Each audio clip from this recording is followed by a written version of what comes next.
নমস্কাৰ মই জোনমানুখী আপোনালোক আটাইকে পুনৰবাৰ মই অন্য এটা মিনি ভ্লগলৈ স্বাগতম জনাইছোঁ। বহু দিনৰ মূৰত মিনি ভ্লগ দিবলৈ ওলাইছোঁ, যিহেতু আজিকালি প্ৰায় ভিডিঅ' বনোৱাই নহয়। দিনটোত বহুত কিবাকিবি কৰোঁ, কিন্তু ব্যস্ততাৰ মাজত ভিডিঅ' কৰাৰ অভ্যাসটো একেবাৰে কমিয়ে গৈছে। আৰু এই ভিডিঅ'টো মই পৰীক্ষাৰ মাজতেই শ্বুট কৰিছিলোঁ। ভাবিছিলোঁ যে আপোনালোকক দেখাওঁ যে মই দিনটো কেনেকৈ পাৰ কৰিলোঁ। বিশেষ একো নাই কৰা, কিন্তু দিনটোত মই কি খালোঁ আচলতে সেইখিনি দেখাব বিচাৰিছিলোঁ। আহকচোন তেনে ভিডিঅ'টোৰ মাজলৈ যাওঁ।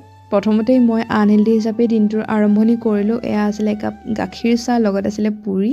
আৰু পুৰিটো যে মই চব্জিৰ লগত খোৱাতকৈ বেছিকৈ গাখীৰ চাহৰ লগত খাবলৈহে ভাল পাওঁ। তাৰপাছত ব্ৰেকফাষ্ট কৰি অলপ পঢ়া শুনাত লাগিলোঁ। আৰু পঢ়া শুনাৰ কৰি উঠি পুনৰবাৰ আনহেল্ডি লাঞ্চে গ্ৰহণ কৰিলোঁ, যিটো আছিলে বিৰিয়ানী। সদায় খোৱা নহয়, মাজে মাজে এনেকৈ মন গ'লে খাওঁ। আৰু তাৰপাছত পঢ়াৰ মাজতে মোক ৰুমমেটে দিলে এয়া কমলা। আৰু কমলাখিনি খোৱাৰ পাছত পুনৰ দিনটো পঢ়া শুনাৰ ব্যস্ততাৰে গ'ল। তাৰপাছত একেবাৰে সন্ধিয়া এয়া লৈছোঁ একাপ গাখীৰ চাহ, পুনৰ পুৰিৰ সৈতে। আৰু তাৰপাছত মই গ'লোঁ ডিব্ৰুগড় বিশ্ববিদ্যালয়ৰ সামূহিক অনাতাঁৰ সেৱা জ্ঞান মালিনীলৈ বুলি।